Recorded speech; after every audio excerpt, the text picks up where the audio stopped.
Okay, meeting is being live streamed. We should be live. Yep, we are live.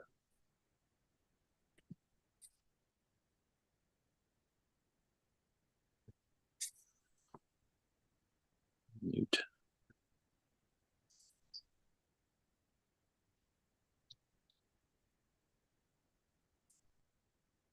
All right, let me share this to Facebook and everything real quick.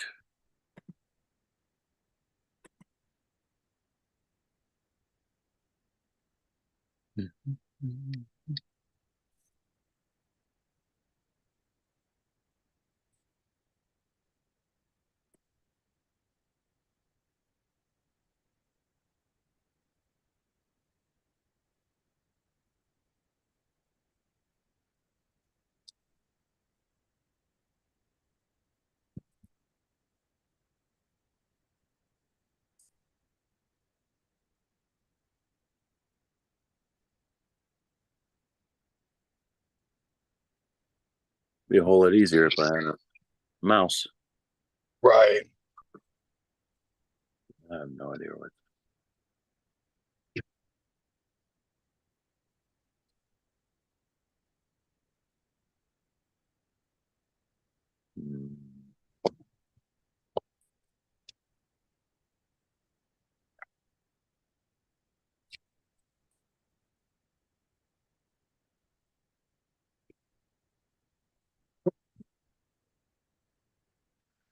All right.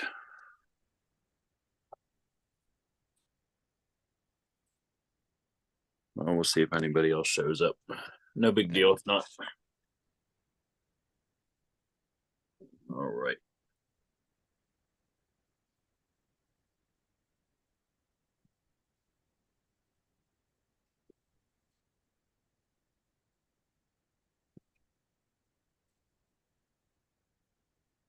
All right, we already got a couple people watching.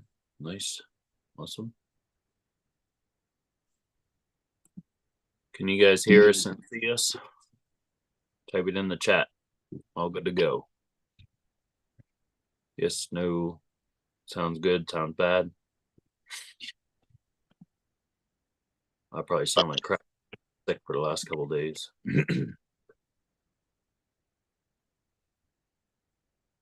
Lead up podcast. Share.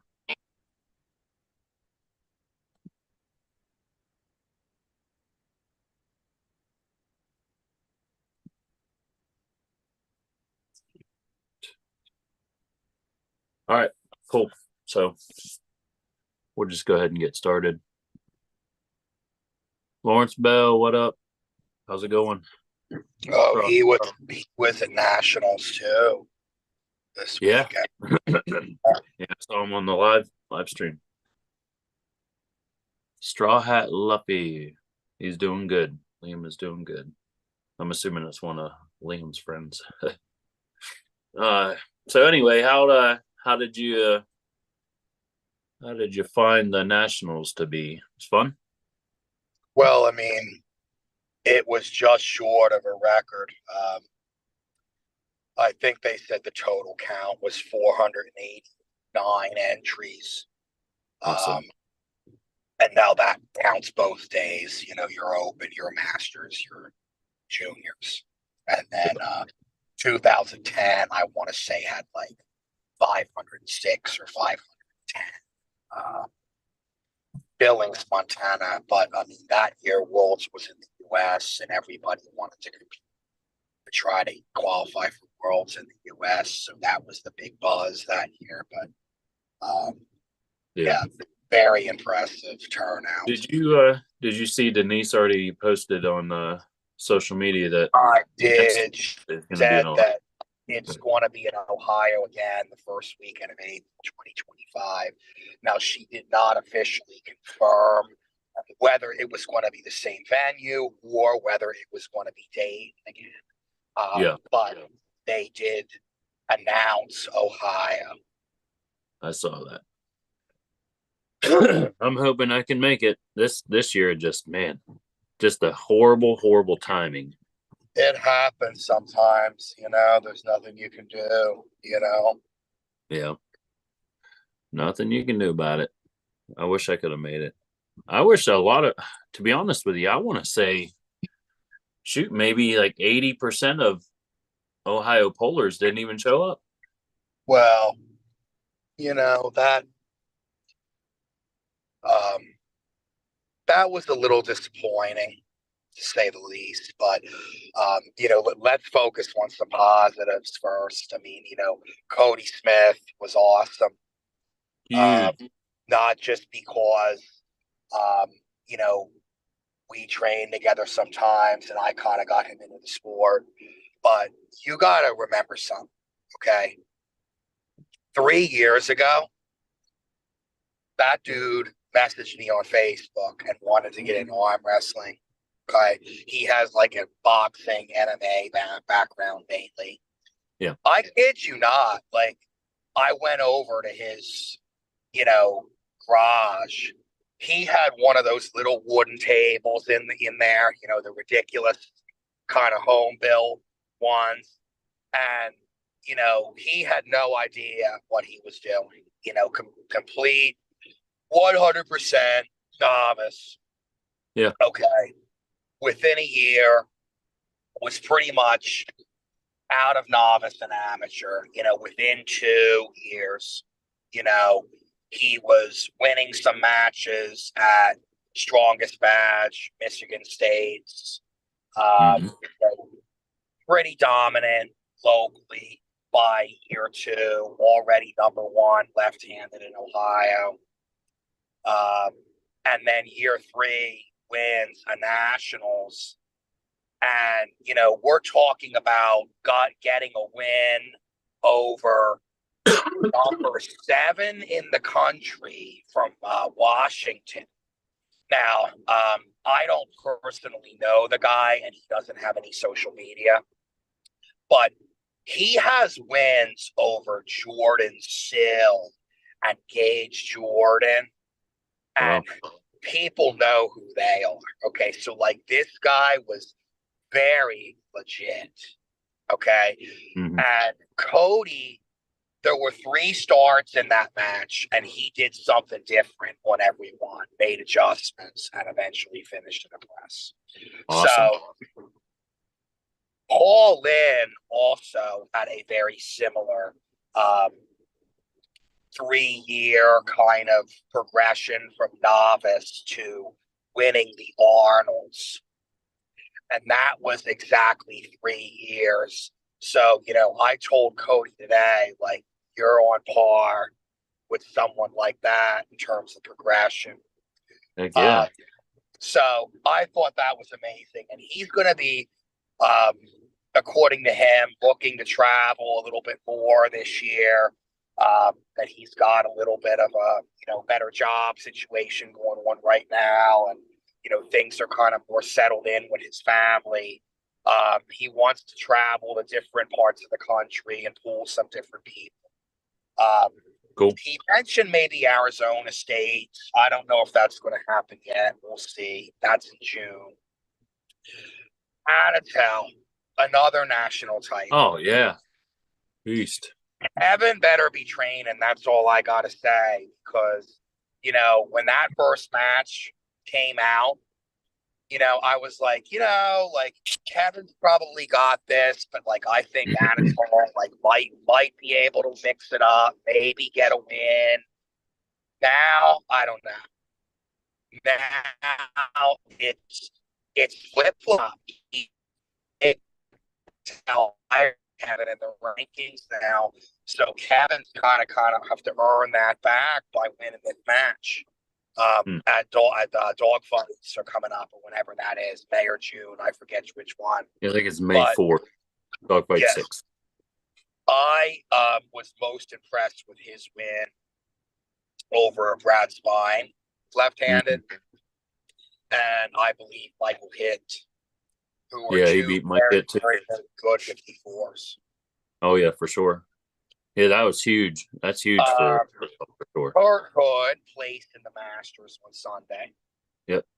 Yep. He did Um, well. Yep. so that was good to see. Um, I mean, if I forget anybody, please forgive me here. I mean, I got fifth on Saturday, and I won the Masters left-handed. Yeah, boy. Whoop, whoop. Yeah, Good. it's hard to believe. Masters. Joel Hudick did pretty well I saw he got a Masters in the first. right arm. Yep. He did. And I forget exactly how he placed on Saturday, but I know he got some wins. I don't think he placed top three on Saturday, but I think he was like in that second grouping. Yeah. Maybe like a fifth, sixth. I'd have to look. I'm trying to think if there was anybody else that really stood out from Ohio. Well, I mean, I know Niles told he won one match. The kid from Columbus team, and I'm probably going to Owen Lay or something for the junior class on How'd he do? Sunday. He was giving a lot of weight to guys. And I know a guy from Wisconsin beat him that was real strong that ended up winning the class. I think Owen might have got a win or two. Gotcha. And then Josh Cook was there with Todd Jackson. Todd didn't pull, but he brought Wayne Withers up from the airport. He's a good friend with Wayne Withers. Yeah. And Josh, I want to say, took fifth. I was surprised to see Josh Honig not finish as high on the left hand, because I remember his left hand being dominant. He did better right arm, which was he got first place right arm, and his left is more what he's known for. Right. So yeah, that was a little bit shocking. They still got a Ohio national champion. Yeah, absolutely. I think there was at least like a half dozen or more, I do believe. First place, or yeah. Okay. Yes, I mean, obviously, if you count Sunday, but there were three. Yeah. The Anatel and Josh and Cody were the three on Saturday.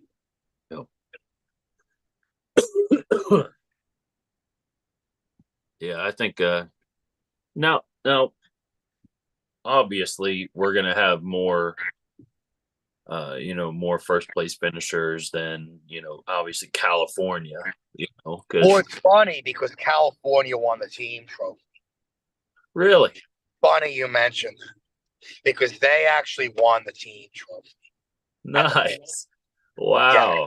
How many pullers from Cali was there? Do you happen to know? I didn't count, but there were a good amount. Like that old man Strength brought a bunch, and then awesome.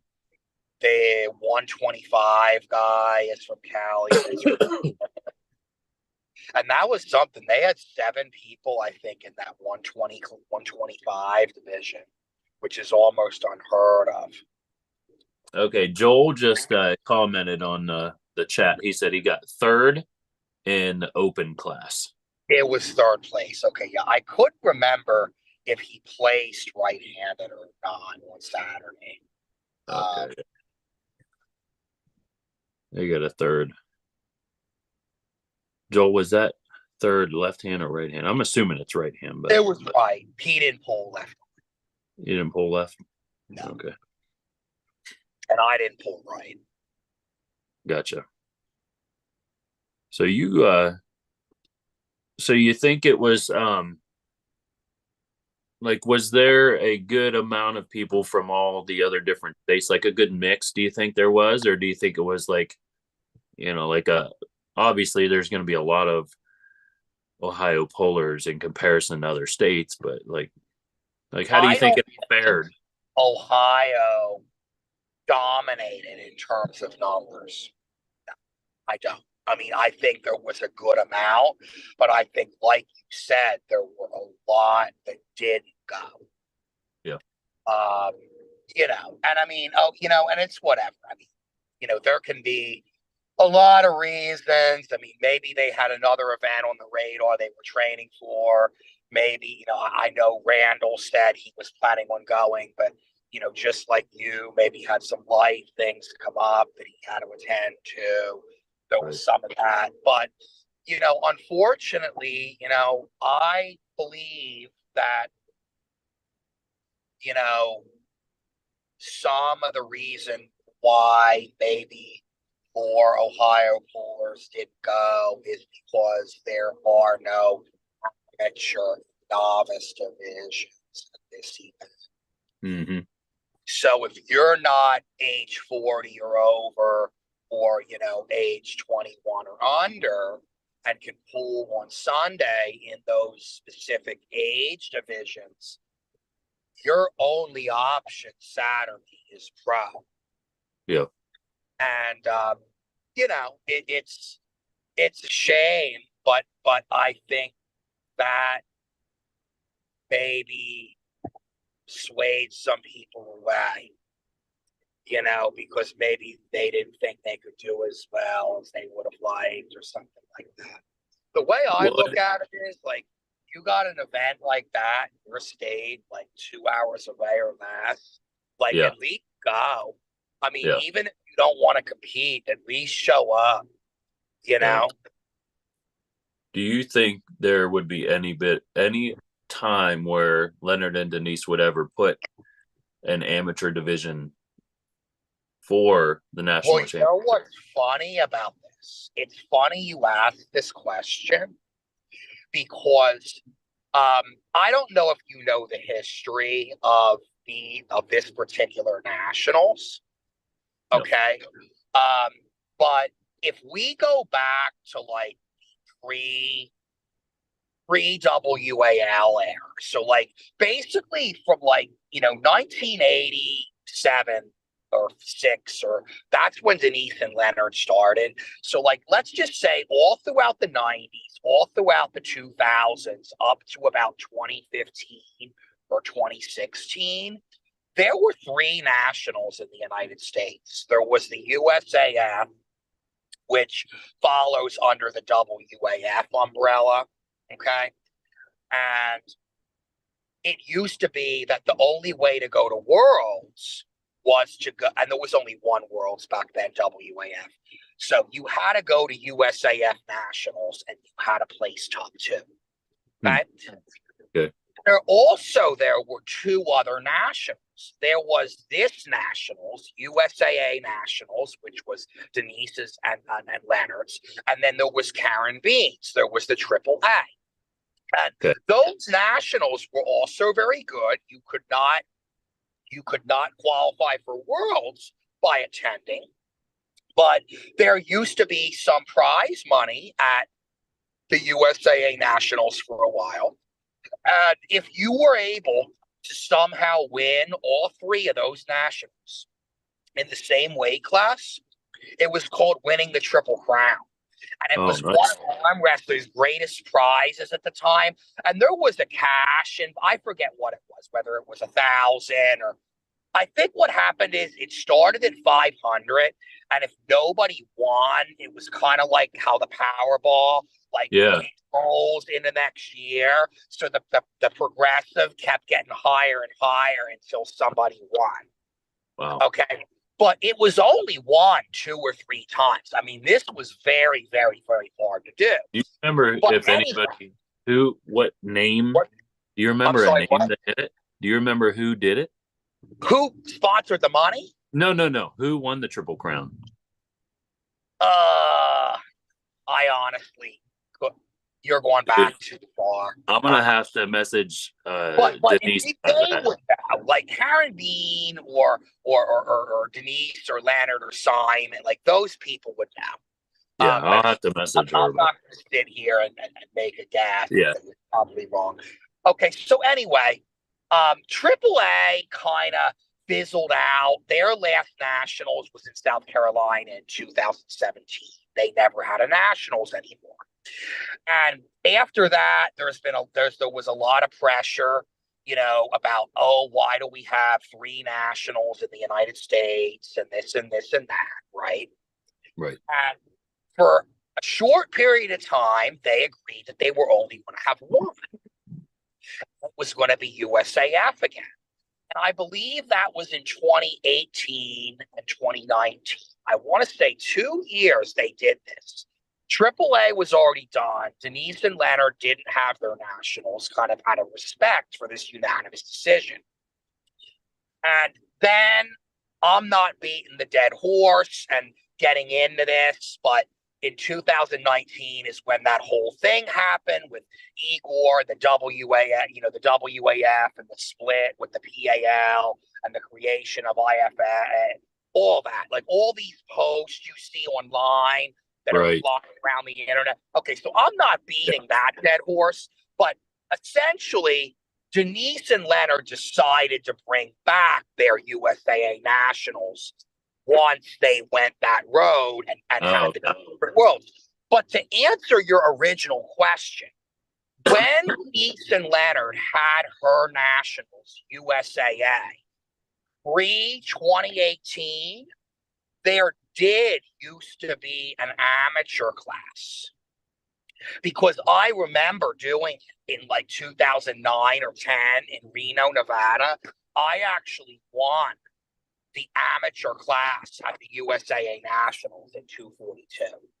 But nice. For whatever reason, when they brought the Nationals back now under this new umbrella, they don't. They only have the pro. Okay. And USAF was always only pro. They never had amateur. Not now or before. But AAA, they used to have novice at their nationals. But like I said, 2017 was the end of that. And that never came back. Man, I know it's only speculation, but they had almost 500 entries with pro only and then Sunday with the kids and masters. Can you imagine? I want to say it's going to be closer to 600 entries if you throw in an amateur divisions. I guarantee you they could have had another 100 or 150 entries. Oh, again, that'd be huge. I don't know what their objective is or their interest in that, but we're just talking about in theory. They would have smashed that record. Oh, smashed it. Yeah. Yeah. And there were 30 or 40 entries they lost because of the, again, not to beat a dead horse again, but the ban threats. There were probably about 10, 12 people that didn't go because they were scared to get banned by WAF. Yeah. It's sad. It's sad that that whole thing is even part of anything. It's a threat. Like I said, it's drama, it's politics, it's not good for arm wrestling. We can all agree that. Jack Jacobson said if they add an amateur division, it needs to be on its own day. Yeah, and maybe that's the issue is time. Okay.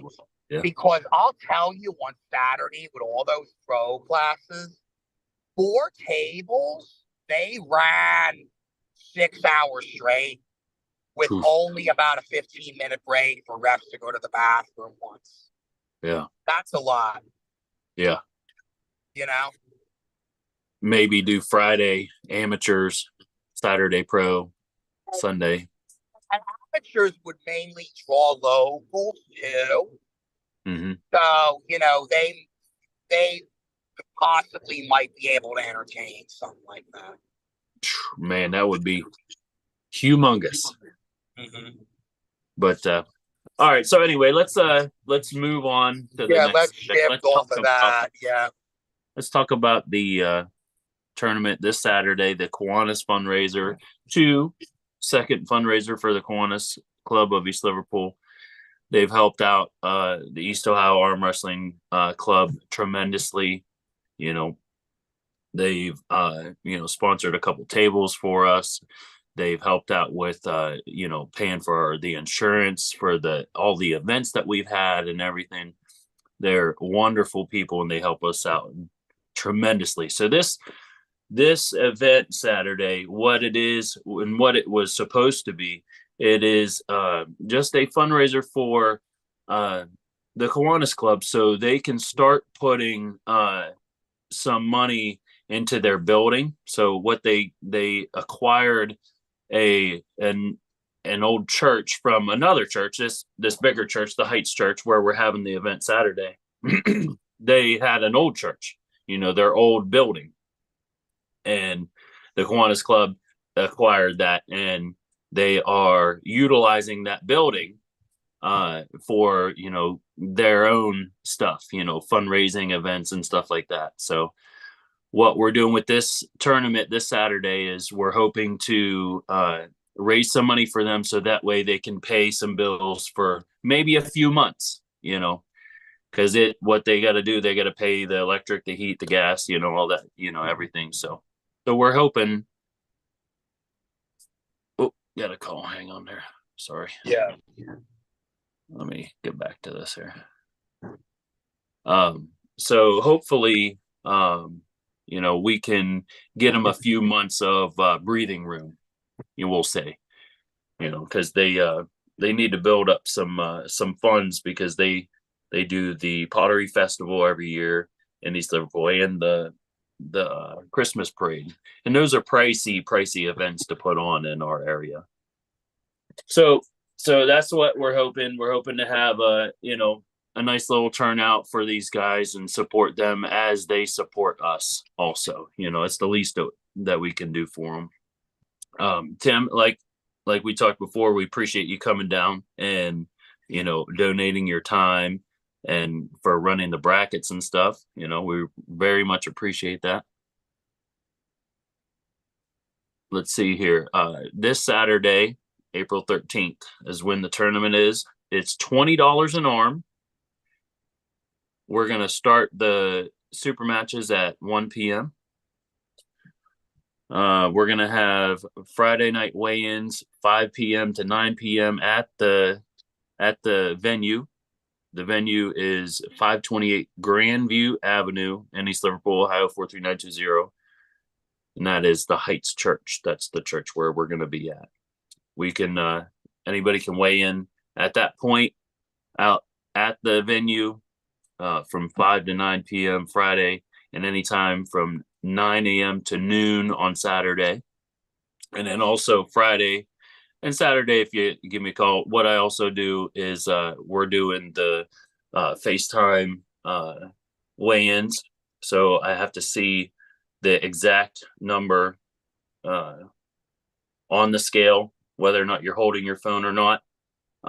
So if anybody doesn't want to, drive in the day before and stay the night, I offer this as a convenience, for people so that way they can save some money.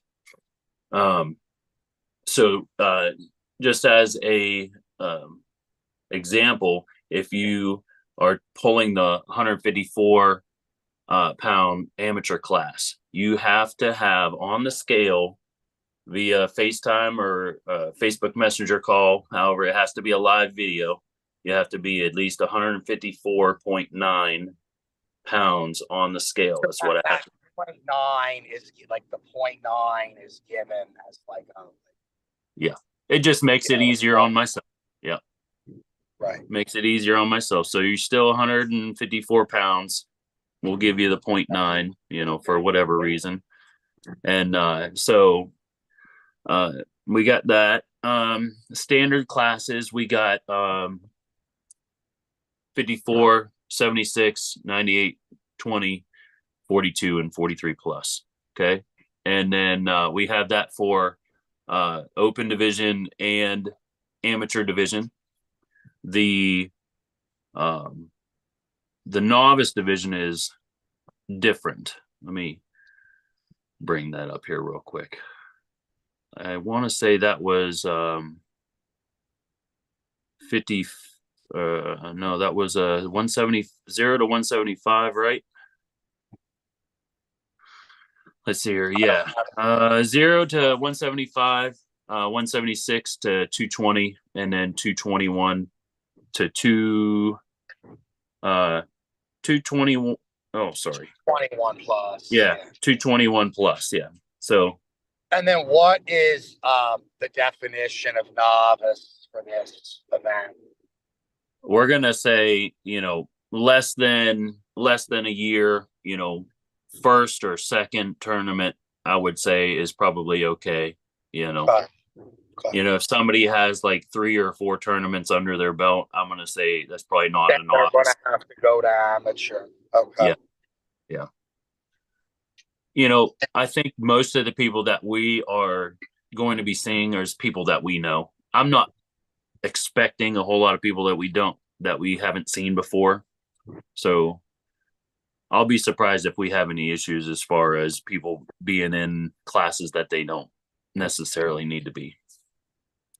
What I wanted to do also, if we have classes that aren't full, or only have one person in it or something like that, let's move them around. And then what I want to do is have the ability to have the teens and the kids, smaller groupings. Say we have, 7 or 8 kids, maybe we can split those up, into 2, so that way we can, have smaller classes for the kids. That is if we have, adult classes that aren't full or only have like one in it or whatever. So that's something that I'd like to see happen also. But we don't know what's going to happen until, the day of, So we have ladies classes also. We got ladies 154 and then 155 plus. We got open division, right and left, and we have ladies novice division, same thing, 154 and 155 plus, right and left hand. We also have masters 40 years and older. We have 0 to 199 for masters and 200 plus, right and left arm. As of the moment, we have teens right arm 13 to 17, left hand 13 to 17, and kids 12 and under right hand only. So those are the classes as of the moment for this weekend. As of the moment, I'm planning on just running one table. If it looks like we have the availability, if we have the manpower, we'll say that if we have the manpower to do it, maybe we'll run 2 tables, but I'm planning on just running one table as of the moment. So we'll see what happens. Let's see here. Let's go over this again. The new address for the venue. It's 528 Grandview Avenue in East Liverpool. It's right down the street from the original location.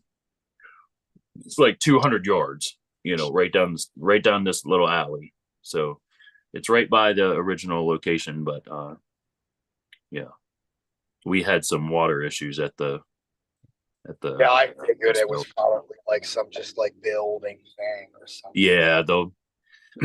What the problem was there was little to no water pressure, and you can't have 150 people waiting on a bathroom to fill up. Right. Yeah. So that was the whole thing. You got to have running water. You got to have the bathroom available. So, it is what it is. So they got to replace a water line down in the building. Let's see here. Let's go over the super matches. Now you got a super match, don't you? Right arm? With Chris, like the guy that I'm training with. he needs some match experience. Like he's got Rich Calero coming up in a couple months. Yeah. So I'm kind of doing this more for him getting experience than anything else. Yeah. You know, Where is he obviously pulling Rich? it's one of the dog fight things. I just forget which one it is, whether it's May or June. Yeah. I don't think it's for the June one. So So it plus has to be May May 4th. 4th. Yeah, Yeah.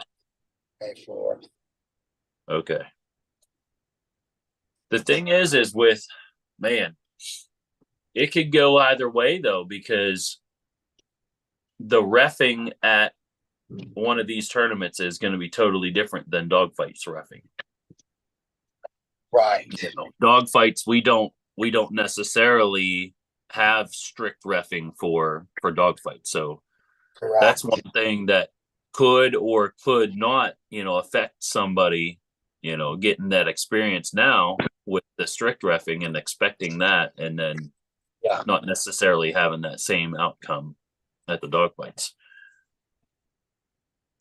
Well, and I know that at one time at dogfights, they kind of had two different and they were like, if you want to do like dogfight rules or something. Oh yeah, that's what I'm doing for dogfight 7. Yeah, but the Now one for dogfight 6, I'm not sure if they are. I'm not sure if they are having that for dogfight 6 or not. Yeah.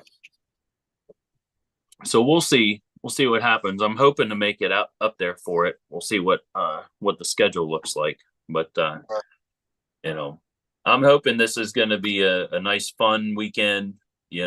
Should have a lot of fun pulling with everybody. So what else do we have on there? Let me see here. We got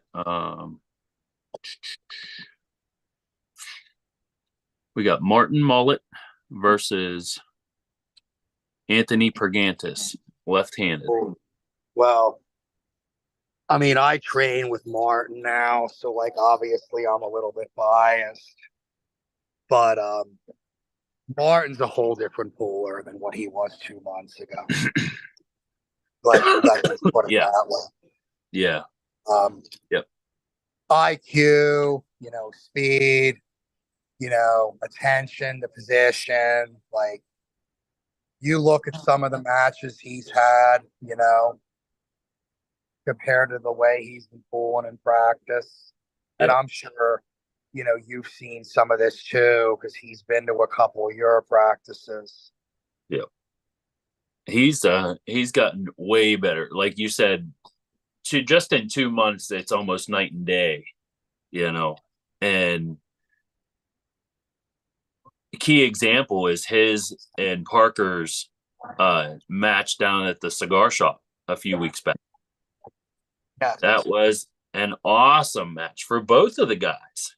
For them being such short amount of time in the sport, and to be able to stay safe the way that they did, and to put that much effort into the match in a safe lane that they were able to stay in, because a lot of guys under a year, you don't see them, having the mental clarity during the match to make those small adjustments. They just don't have the experience yet, and they did great, both of them. And I remember match of the night. Martin lost a match in Toledo back in February. I mean, he got second in this class, but there was this one guy from Michigan that beat him. And, we were talking about it. I mean, like, there's no way he would have lost that match now. Oh, yeah. And the way that I've been pulling with Martin at practice, his match with Greg Arnold for DF7, he was a really, really, really long shot on that. But yeah, I think, and let's face it, he still is. Oh yeah, still. However, I Yeah, told him that if he can stop the match, yeah, he's in the match, yeah. you know, That's exactly it. If and you we can stop it. still have a lot more time for him Oh to yeah, figure it out.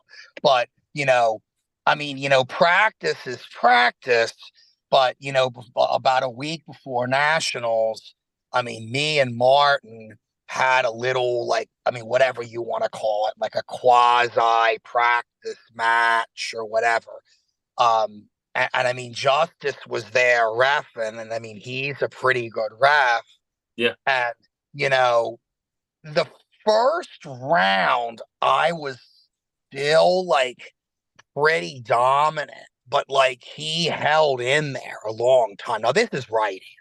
I Yeah, know the match that he had Saturday as well. yeah. Uh, but I mean, it ended up I think I beat him 3-2 or something. But still, I mean, like none of that was going to happen 2 months ago. Oh no, Um, not at so I mean, what I'm going to say is this. I mean, Anthony is decent in certain lanes.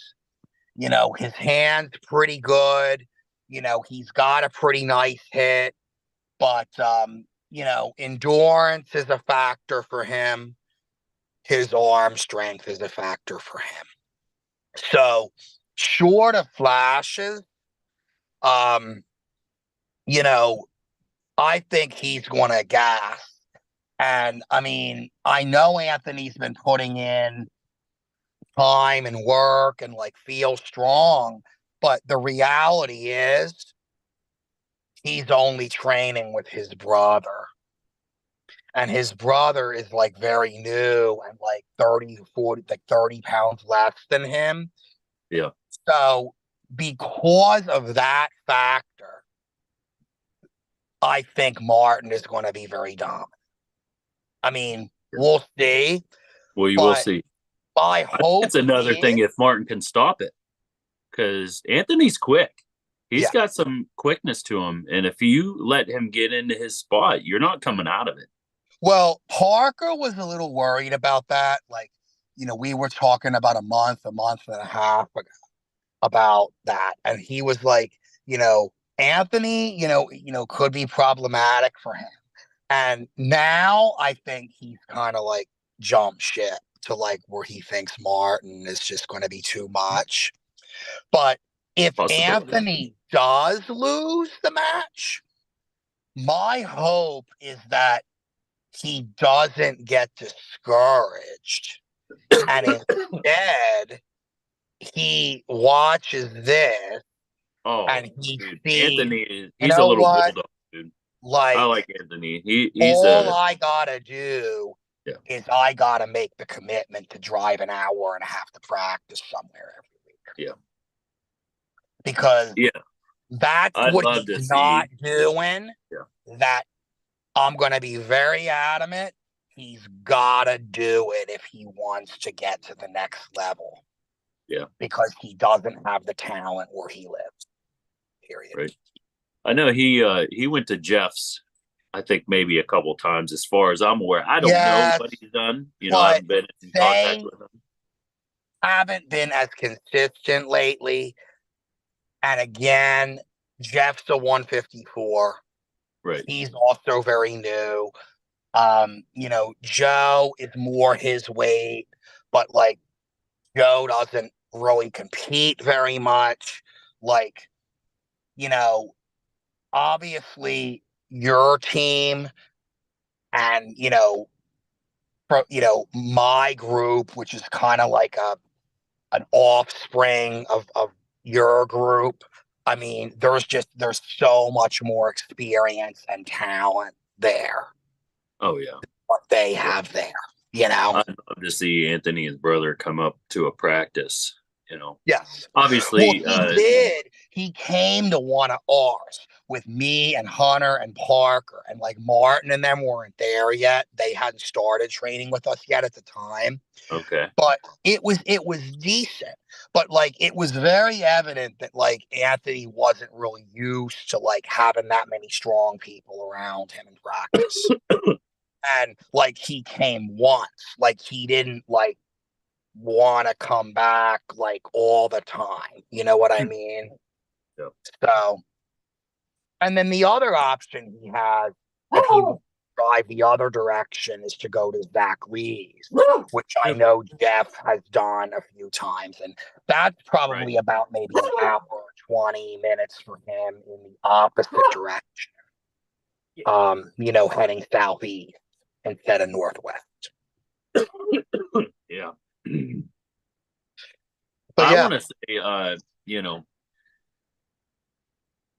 if Martin can, like we said before, if Martin can stop it, I'm taking Martin in that match. yes. If Anthony wins, it's going to be fast. It's going to be right off the go. Yeah, I want to agree with that. Next match All right. we got is next match we got is David Bradingham and Justice Black. Ooh, that now is what's the weight? What's the weight on this? You know what? I'm not sure. I'm assuming it's a 54, but it could be a little over that. I'm not sure. I can't remember. I guess what I'm trying to say is like, is David bigger than Justice? Or like that? No, I think they're probably right about the same, to be honest with you. This is a left-hand match because they are actually going right arm at Dogfight 7. So Justice. So do you know David if they've ever pulled before? Yes. They pulled at the cigar event, the cigar shop event a few weeks back. And David actually beat Justice right arm to get second place in the event. Okay. So and David is from East Ohio, or is he from Cleveland? David is Logan's best friend. Oh, okay. Yeah. So I can't remember how they finished left arm, but I remember David beating Justice right arm. I can't remember what happened on the left arm, but okay. So we'll see what happens. Justice, he's been putting a ton of work in on his left. Yes, a ton of work, and I know David has been putting them in a whole bunch of more work also with Logan in the last month. So Logan thinks he's not strong, but while I admit his arm has gotten weaker than it was, his hand is still very strong. Oh, yeah. Yeah. Like he has not lost anything there. He's 40 pounds lighter than what he was. I mean, like, it's going to happen. You're not going to be the same strength. So, but his hand still feels very strong. Yeah. Very strong. I don't know just really too much about David. I mean, like, I haven't really pulled with him a whole lot. He definitely does not have the technical prowess as Justice has, but you think he might be a little bit stronger? There's always a possibility that he could have the power advantage on the left arm. But Justice has a tremendous advantage in experience and technique. Table IQ, yes. Correct. So we'll see. It might even out, I'm hoping it's a good match. So hopefully we see a good one on that one. So good luck to both of the gentlemen. Next match we got is Hunter Ayers and Eric Morrison. That's another left arm match for 242. Well, I mean, Hunter has been like top rolling my left recently. Yeah. Hunter's very strong. That's all I really have to say. Like, I don't, you know what I mean? Like, I looked at the left hand 242 list, and from like 4 down, I was like, Hunter blows through all these guys. Yes. Left arm, left arm. And Yes. I was And like, I I really really kind of like wanted Eric. to see him pull Jason Robin, that guy that I pulled at the last dog fights and beat 3-0. So Mhm. I'm like, if Hunter can win this match against Morrison, Yeah, maybe that's his next play is to get a match with Jason. possibly. Possibly. Eric is a fierce competitor. I really like Eric. He puts everything into that match. He does not hold back one little bit. The So question is going to be just if he can contain that hit. to be honest with you, I think it's all in my eyes. It's going to come down to technique. Hunter doesn't have a whole lot of time. Eric's been doing this a couple years now. I Right. think he's probably maybe 2 to 3 years in that Yeah. range. And he's very, very strong, So Hunter might have the strength advantage.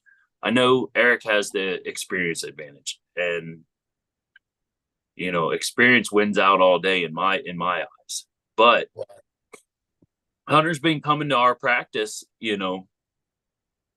probably 3 out of 4 Yeah. weeks, He's in been a month. coming. So He's been like 50-50. He's been going to yours and then he came to one of ours last time. But yeah, he's very consistent with what he's yeah, training now. Yeah. yeah.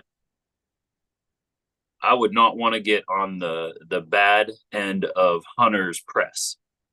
That is wicked. Yeah. But we'll see what happens. I know it should be a good match. I looked at the list and I saw Eric's name and I was like, oh, that is going to be a good match. Yeah. The one of the matches that we did have actually got canceled. Parker Wise and Mike Malone. So Mike Mike just wasn't going to be able to couldn't make make weight. weight. Right. So we went ahead and just canceled that match. So that one won't be happening. Parker's going to focus on the open class 176. Right. So he's going to focus on that.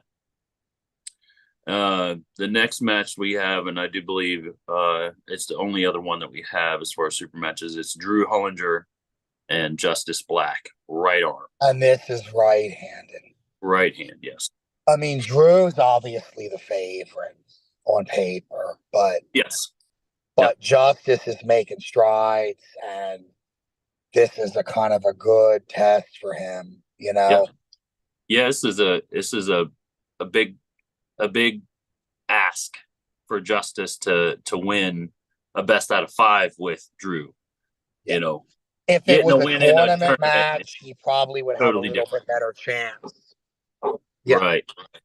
So, Justice did a good job at whenever he beat Drew in November, but that's totally different than getting a best out of 5 victory. Yeah. Yes. Totally different. So I don't think Drew's going to make any mistakes at all in this match. Right. I think he's going to be on his toes. He already remembers he lost once, Exactly. So he's not going to make any mistakes. He's going to be on his toes 100%. So I'd like to see Justice at least get a win or 2. Right. If he does that, obviously I'm proud of him no matter what. But, I think Drew's definitely the favorite in that. I'm hoping Justice can, give him a good fight. And I know he will, technically, but Drew is, man, that boy is strong, boy. Oh, yeah. Drew is a beast. Shoot, he gave me a really hard fight on the right arm. You remember that? I do. Yeah. Yeah, that was a hard fought battle for me. And Justice and myself still have battles on the right arm. So I think it should be a good match. I'm hoping it is going to be a good one. So we'll see. Oh, let's hit up the chat. Let's see what's going on. The Lucky Ones podcast. They said, "Hey, Tony Stansbury, what's up, Tony?" Mhm. Danny Atkins, what's up? He said, "Great job breaking down the history of the Triple Crown. Now that's real. That's the real King's move." He says. Hmm. The Heathen said, "Margie Kakayo can't spell. Was that last woman that I heard of that won the Triple Crown in 2009 or so. No idea." Jack Jacobson said about the amateur division earlier. Yeah. Stacy James, he's in the chat. What's up, Stacy? And then the big hot Jason is on the way. Too much for Hunter. Jason is way too much for Hunter. So, yeah, possibly. That's what the big hop said. Jason Robinette is too much for Hunter. So we'll see. On paper, I mean, I Yeah. definitely agree with that, you know. Yeah. But I mean, that's the, you can't get anywhere if you don't challenge people, you know. Exactly. So yeah, so that's all I got for this one. Mm. Went over the new location, all the classes. I got the medals off of Amazon, and we're reusing some of the medals that we had left over from the last event. And I put new stickers on them. So we got medals for everything. We got a food truck coming this time instead of them doing the concession stand. Just got a food truck. You posted that. It was like a Yep. burger, Yep. right? Yep. It's just way easier. The Kiwanis Club doesn't have a whole bunch of members yet, so it's a whole lot easier on everybody if we just got the food truck just to come and take care of the food. Yeah, so hopefully we're gonna have a good turnout. Make these guys, get some funds in their account. Let them have some breathing room is really what it's about for sure. Right. But Timmy, I appreciate you being on the podcast, buddy. If Yes. anybody has questions, pop them in the chat real quick. We're gonna be wrapping it up here real soon. But yeah, I'm looking forward to it. I'm still debating on whether or not I want to pull or not. You know how it is. It's hard pulling and running the event. Oh, absolutely. I mean, that's kind of what I like is, I do like a super match, and then after that, I can kind of just focus on, keeping everything running smoothly. Yeah. I thought about asking somebody to do a match on the right arm, but I don't really know of anybody that would really be down for it. So it's like, eh. Right. Let's see here. Gage Black just said if Drew doesn't win, he's gonna have a rough time with him in August. Yeah. Yeah. Yeah. I mean, in theory, Drew needs to beat Justice, at least the same way as Gage beat him. Yeah. That's the match that everybody wants to see is Gage versus Drew for sure. Yes, I agree. Yeah. And then whoever wins out of that takes on arguably Otha. That's for like number 2 in Ohio because Kevin is, clearly number 1 on right arm. Otha is number 2. Those guys got to beat Otha, which I don't think any of those guys beat Otha right. Forgetting about him. Yeah. Yeah, I don't think Gage or Drew beats Otha right now at all. But Otha just had a baby. I don't know what his training's like. Maybe, maybe not. I haven't got to talk to him for a little while or grip up with him. So. Oh, I didn't realize they did. They had a baby. Okay. Yep. So Gage and Drew in August. Drew needs to beat Justice today or this weekend if that happens. Gage and Drew, either way, I think they're having a match in August anyway. But and then whoever wins out of that calls out Otha, and that's just my opinion. Yeah, right. But Well, and Otha, here's the thing: Otha might not have time to be doing much, stuff like that, but he's still training. oh yeah, he's still Otha lifting and is stuff. Yeah, not going to go on the couch and all that. I mean, he's still going to be in shape. Like right. I know that for a fact. Yeah. Now, my question is we got Anatol and Kevin. Yes. If Anatol beats Kevin, does Otha do you think he has to go up against Kevin again? Wait a minute. So let's back up a minute, because Otha only pulls right arm.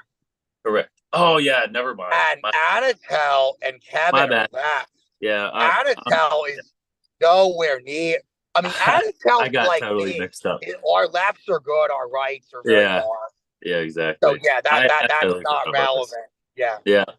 Anatol's not in the picture right arm. No, just like I'm not in the picture. Gotcha. Yeah, right. Exactly. Yeah. Now Otha, he was able to get one victory on Kevin at the last Pottery Festival.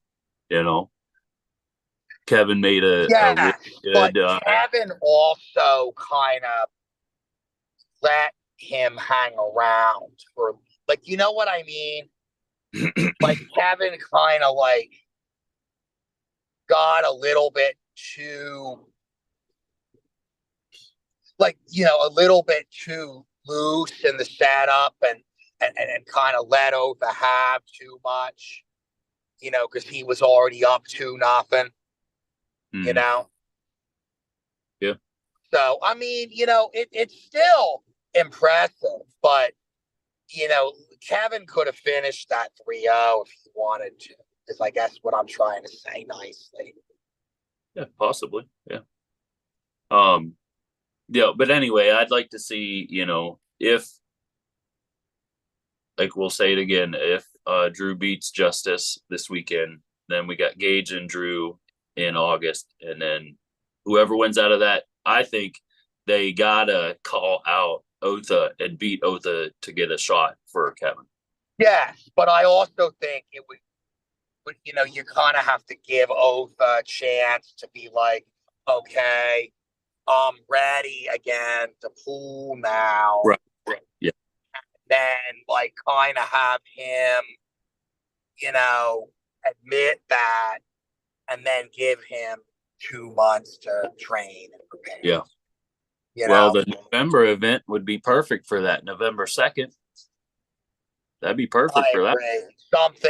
Something a little bit later down the line, like that. Ooh, that's a good. I guess one more thing before we go here.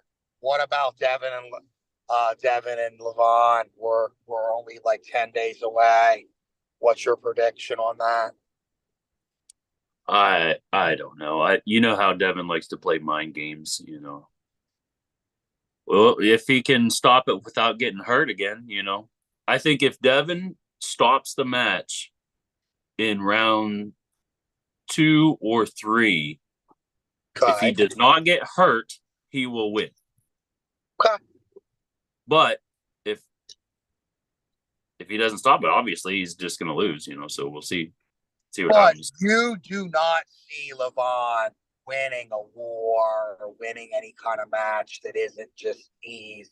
Correct. Yeah, I don't see no. Levon doesn't have that type of stamina. No. And so I would assume the question is just, can he stop him, basically? Yeah.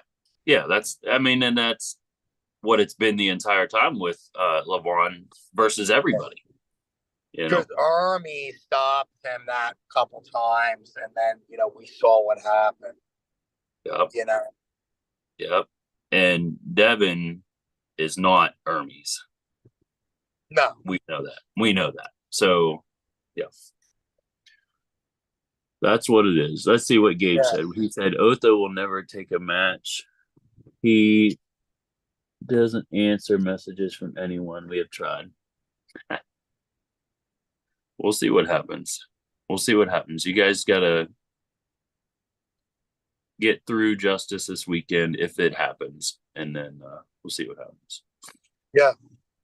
He said Anatol and himself are pending for May 4th right arm.